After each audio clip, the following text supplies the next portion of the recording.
Hadirin yang berbahagia, Bismillahirrahmanirrahim. Assalamualaikum warahmatullahi wabarakatuh.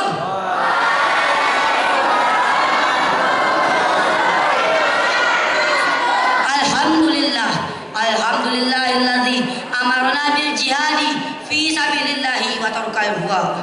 Asyhadu an la ilaha illallah rabbul asyri istawa wa asyhadu anna muhammadan abduhu wa rasuluhul mustafa salawatullahi wa salamuhu alaihi, amma ba'du. Dewan Hakim yang arif dan bijaksana, hadirin yang berbahagia, masih ada dalam ingatan kita tragedi 11 September 2001 di mana pusat ekonomi dunia yang terbangun di menara kembar World Trade Center New York, Amerika Serikat hancur lebur dihantam oleh dua pesawat komersil yang kemudian dibajak oleh seluruh orang yang kemudian dikenal sebagai musuh dunia, yakni Al-Qaeda. Terdapat dua dampak pasca tragedi tersebut. Pertama, dunia mulai melihat keadaan Islam di negara-negara jajahan Eropa yang terus tertindas, dirampas sumber dayanya. Hingga saat ini hendaknya perlu dilakukan pendekatan ulang tanpa tindakan militer. Namun hingga saat ini mereka terus tertindas. Yang kedua, dunia saat ini melihat gelagat buruk dari penyebaran Islam yang itu pesat di Eropa, sehingga inilah saatnya untuk mempropaganda dan mengadu domba umat Islam dengan menggolongkan umat Islam kepada dua kelompok, yakni Islam radikal sebagai basis terorisme dunia dan Islam moderat sebagai sahabat mereka. Hadirin, kedua dampak ini menyebar ke seluruh daerah di Indonesia. Bahkan tidak begitu lama dari kasus PTC, Bali sebagai pusat wisata Indonesia dibom oleh mereka yang mengaku sebagai para mujahid Islam. Lalu, apakah Islam telah mengajarkan tentang jihad sebagai sebuah penindasan dan teror, ataukah jihad dapat menjadi sarana untuk membangun persaudaraan? Oleh karenanya, jihad dalam membangun persaudaraan adalah tema yang akan kita bahas pada kesempatan kali ini. Dengan redaksi awal firman Allah SWT surah At-Taubah ayat 41. Bismillahirrahmanirrahim. Infiru khifafan wa siqalan wa jahidu bi amwalikum wa anfusikum fi sabilillah. Dzalikum khairul lakum in kuntum ta'lamun. Artinya, berangkatlah baik dalam keadaan ringan ataupun berat dan berjihadlah dengan harta kamu dan diri kamu di jalan Allah SWT. Yang demikian itu lebih baik bagi kamu jika kamu mengetahui. Hadirin masyarakat muslimin rahimahullah, Profesor Dr. Muhammad Quraisyah dalam karyanya Tafsir Al-Misbah menjelaskan bahwa pada hakikatnya perintah untuk berperang sebagai salah satu makna jihad tidaklah dibutuhkan oleh Allah dan tidak juga oleh Rasulnya Muhammad sallallahu alaihi wasallam. Karena sesungguhnya Allah telah membela dan mendukung umat Islam ketika sendiri ataupun berdua. Namun, jika kita mengetahui betapa banyak sisi kebajikan yang disiapkan oleh Allah bagi mereka yang berjihad dan taat kepada Allah, tentulah umat Islam akan melaksanakan perintah tersebut. Hal ini jika ditinjau dari berbagai aspek dan duniawi dan ukhrawi, sebagaimana dipahami dari bentuk nakirah atau definitif kata khairun di dalam ayat tersebut.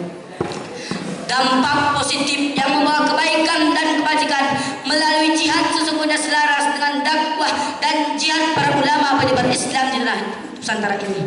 Abdurrahman Mas'ud menjelaskan bahwa Islam Indonesia memiliki dua model yang saling mengikat, yakni Islam model universal dan model domestik. Model universal adalah model yang menyatukan dunia Islam di bawah kepemimpinan dan uswatun hasanah Muhammad Rasulullah sallallahu alaihi wasallam. Dengan demikian, ungkapan yang menyatakan bahwa ajaran Islam pada abad ke-18 dan ke-19 berada di bawah bayang-bayang Wali Songo tidaklah berlebih-lebihan. Bahkan selama hampir 5 abad setelah periode Wali Songo, pengaruh mereka tetap terlihat dan terasa jelas hingga kini.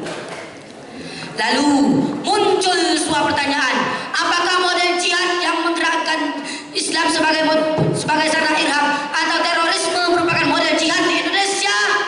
Tentulah tidak. Islam Indonesia dibangun dengan model toleransi terhadap produk-produk lokal budaya yang ada. Islam Indonesia tidak begitu banyak masjid-masjid di Indonesia yang dibangun dengan model budaya mereka dan jauh dari model tanah Arab. Namun yang terjadi saat ini adalah begitu banyak para pendakwah baru yang seringkali membajak Islam demi hawa nafsunya untuk menguasai seseorang ataupun sekelompok orang. Pantas jika Rasulullah Muhammad SAW pernah menasihati sahabatnya melalui sabdanya, "Raja'ana minal jihadi asghar ilal jihad akbar." Qalu wa mal jihad akbar? Qala mujahidatul ibadi huwahu. Artinya, kita telah kembali dari jihad kecil menuju jihad yang besar. Para sahabat bertanya, apakah itu jihad yang besar? Rasul menjawab, seorang hamba berjihad melawan hawa nafsunya. Hadirin ma'asyiral muslimin rahimakumullah. Inilah yang terjadi saat ini. Jihad tidak lagi membawa dampak positif kepada semua orang, berupa kemaslahatan dan kebaikan kepada semua orang, melainkan karena nafsu al-hawa yang dikedepankan. Padahal Rasulullah Muhammad SAW diutus muka bumi ini adalah sebagai pembawa Allah kepada seluruh makhluk muka bumi ini. Wa ma arsalnaka ila rahmati lil alamin. Untuk itu, marilah kita jadikan jihad di Indonesia jihad yang dapat menciptakan persaudaraan seperti yang dilakukan oleh para pendahulu kita, para penyebar Islam di tanah Nusantara. Bukan seperti yang dilakukan oleh para pembajak Islam yang membesarkan nama Islam melalui tindakan teror terhadap orang yang berbeda dengan mereka. Lalu, bagaimanakah cara kita untuk menciptakan persaudaraan antara sama umat Muslim dalam memaknai perbedaan teks-teks jihad?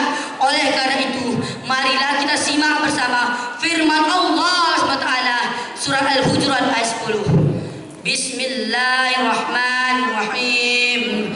Innamal mu'minuna ikhwatun fa'aslihu baina akhwaykum wattaqullaha la'allakum turhamun. Artinya, sesungguhnya orang-orang mukmin itu bagaikan bersaudara. Karena itu, damaikanlah antara kedua saudara kamu dan bertakwalah agar kamu mendapat rahmat.